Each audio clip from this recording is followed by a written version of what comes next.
Hello, my name is Emily, and this is my peer-reviewed article presentation. The peer-reviewed article that I chose to write about and talk about is the article on how Oregon incarcerates youth at higher rates than most states by Christian Fonenbensel.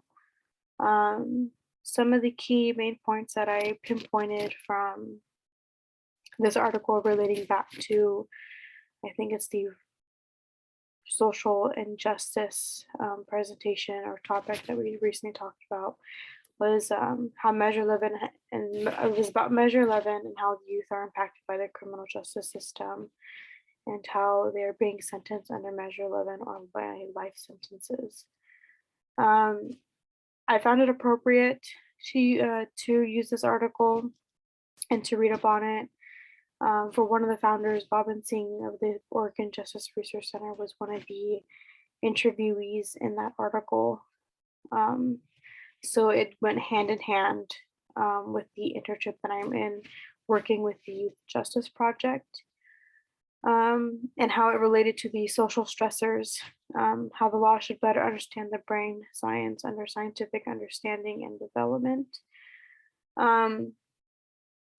Bobbin also recently mentioned in the article how youth are like how they substantially lack access to finding jobs, education, and help, and like finding stable housing. So I found it appropriate how being incarcerated and being tried as an adult can have an effect on their brain development and other scientific understandings.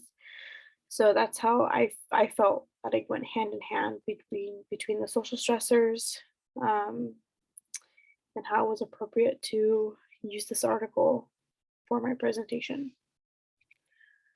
Some tasks that were done, nothing really new, but make phone calls to direct resources, add those call notes to the county resource notes and the Excel spreadsheet under the notes tab, enter other call notes that were important that were referenced in the call itself, while speaking with the direct receptionist to those direct resources, and checking in with supervisor at the end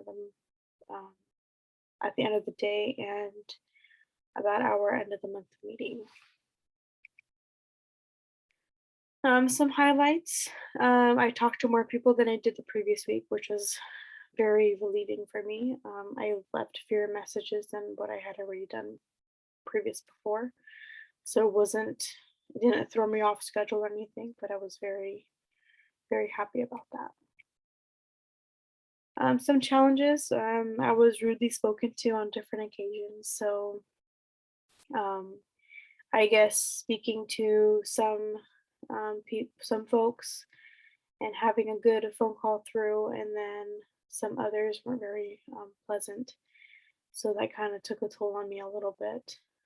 For I didn't really expect that to happen, but I mean, I can't really say I get that I shouldn't expect it. I mean, cold calling is a hard job, and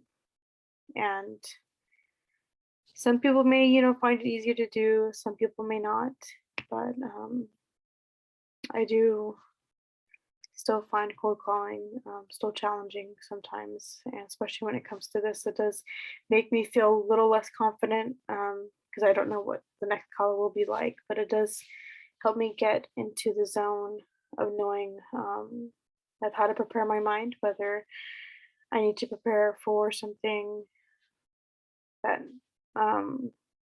that should happen or that shouldn't. But that is a challenge that I did face that week. Lessons and hopes for the future is I continue to keep my self-care plan handy when needed. I did use this in the moments that I did need it during the challenging times where I needed to take a break. So always keeping that handy when I needed it was very helpful. And have daily check-ins with myself at the end of the work period, whether if I'm in my career career job or career field of interest or whatever I'm doing. Um, I do find that to be important. Um, and thank you for listening.